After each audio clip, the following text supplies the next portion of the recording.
आगरा से लगभग 40 किलोमीटर दूर एक शहर जो कभी हुआ करता था, मुगल एम्पायर का सपना, जिसके बारे में अक्सर आपने सुना भी होगा और देखा भी होगा। हम बात कर रहे हैं Fatehpur Sikri, the silent city, the city on off victory की। पर अचानक ऐसा क्या हुआ कि जिस शहर को मुगल एम्पायर को बसाने में सालों लगे, वो सिर्फ 15 साल में खाली हो गया। जब हम इतिहास की गहराइयों में उतरते हैं तो एक सवाल दिमाग में हमेशा जरूर आता है कि आगरा में राजधानी होने के बावजूद आखिर अकबर ने अपनी राजधानी फतेहपुर में ही क्यों बनाई। चलिए आइए जानते हैं। दोस्तों, 1571 का साल था। एम्परर अकबर का राज चलता था पूरे नॉर्थ इंडिया पर एक चीज थी जो उन्हें परेशान करती थी, वारिस का ना होना। तब उनकी मुलाकात हुई सूफी संत शेख सलीम चिश्ती से, जिन्होंने अकबर को एक बेटे की दुआ दी। और जब वो दुआ कबूल हुई, अकबर ने ग्रेटिट्यूड में एक शहर बसाने का फैसला किया जो होगा उनके पावर का सिंबल। उस शहर का नाम रखा गया फतेहपुर सीकरी। फतेह मतलब कि विक्ट्री और सीकरी मतलब प्लेस, दोनों को जोड़कर बना फतेहपुर सीकरी। दोस्तों, क्या आप ये जानते हो कि फतेहपुर कोई सामान्य शहर नहीं था? ये एक प्लान्ड कैपिटल थी जहां अकबर अपना ड्रीम इंडिया बनाना चाहते थे। एक ऐसी जगह जहां अलग अलग धर्मों के लोग साथ रहें, कल्चर मिक्स हो और आर्ट और आर्किटेक्चर का गोल्डन एरा शुरू हो।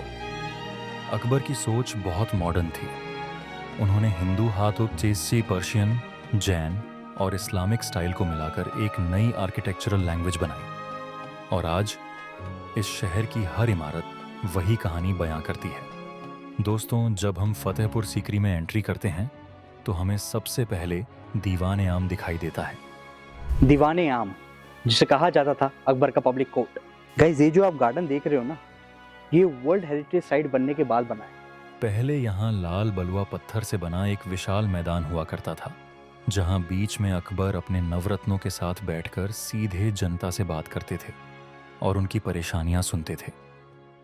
ये वही दरबार था जहां उस समय के बड़े बड़े लोग दूर दूर से अकबर का फैसला सुनने आया करते थे। यही वो जगह भी थी जहां अकबर के पालतू हाथियों को बांधा जाता था।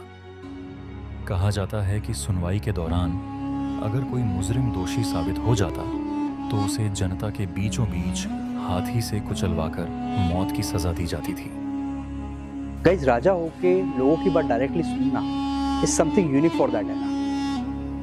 ये है दीवान खास, यानी पार्लियामेंट हाउस, जहां अकबर और उनके नवरत्न जैसे अबुल फजल, फैजी, तानसेन, बीरबल, राजा टोडरमल, राजा मानसिंह, अब्दुल रहीम खान खाना, फकीर अजियाउद्दीन और मुल्ला दो प्याजा अपनी गुप्त सभाएं किया करते थे। दोस्तों, इस दीवाने खास की खास बात यह है कि ये बाहर से देखने में 2 फ्लोर का लगता है, पर जब आप इसके अंदर जाते हो तो आपको पता लगता है कि एक सिंगल फ्लोर में कंस्ट्रक्ट किया गया है। दीवाने खास की सबसे आइकॉनिक खासियत है इसका सेंट्रल पिलर। अगर हम इस सेंट्रल पिलर की वास्तुकला की बात करें तो ये वाकई काबिले तारीफ का है। ये पिलर एक ही पत्थर के टुकड़े से बनाया गया है।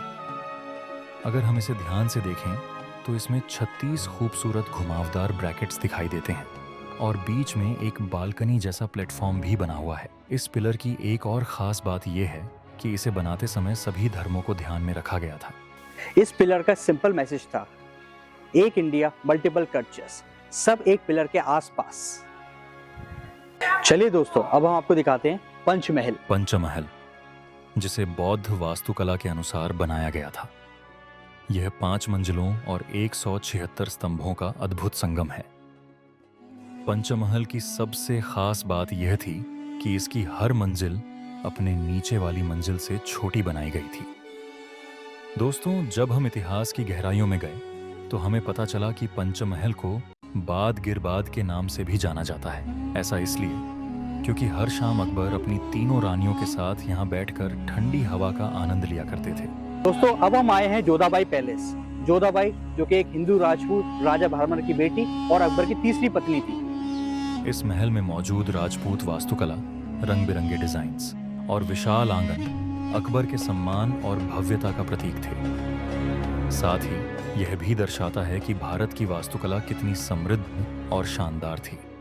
ये महारानी जोधाबाई का महल है, सबसे बड़ा महल बनाया हुआ, राजपूत घराने से थी, राजा मानसिंह की बहन, राजा बैरमल की डॉटर, सबसे बड़ा महल बनाया हुआ। ये जो आर्किटेक्चर देख रहे हैं आप, ये सामने ये क्रिश्चियन आर्किटेक्चर है, सामने ही झरोका ये राजस्थान आर्किटेक्चर है। अंदर चल के अभी आप देखेंगे आप उनका मंदिर। आइए।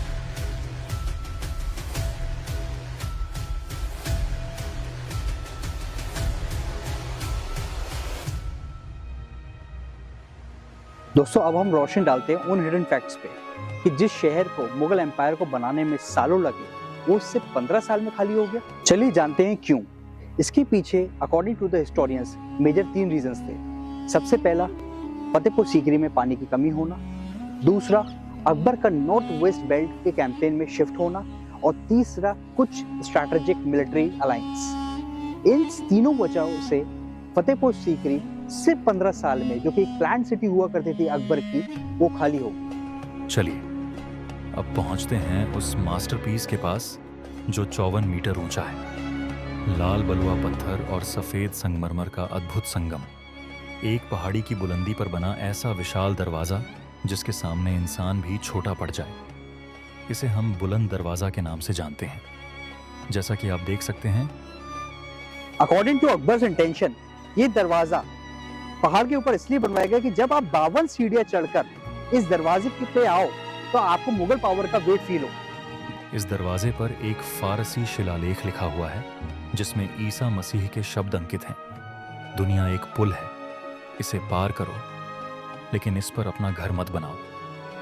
अकबर ने ये पंक्तियां इसीलिए लिखवाई थीं ताकि यह दरवाजा सिर्फ जीत का प्रतीक न रहे, बल्कि विनम्रता और इंसानियत का संदेश भी दे। बुलंद दरवाजा आज भी लोगों को आकर्षित करता है, सिर्फ उसकी ऊंचाई की वजह से नहीं, बल्कि उसकी सोच और दर्शन की वजह से। एक सम्राट का संदेश कि ताकत हमेशा नहीं रहती, लेकिन बुद्धिमानी और इंसानियत हमेशा जिंदा रहती है। सो दोस्तों ये था फतेहपुर सीकरी, एक अधूरा सपना और बुलंद दरवाजा उस सपने का ग्रैंड एंट्रेंस।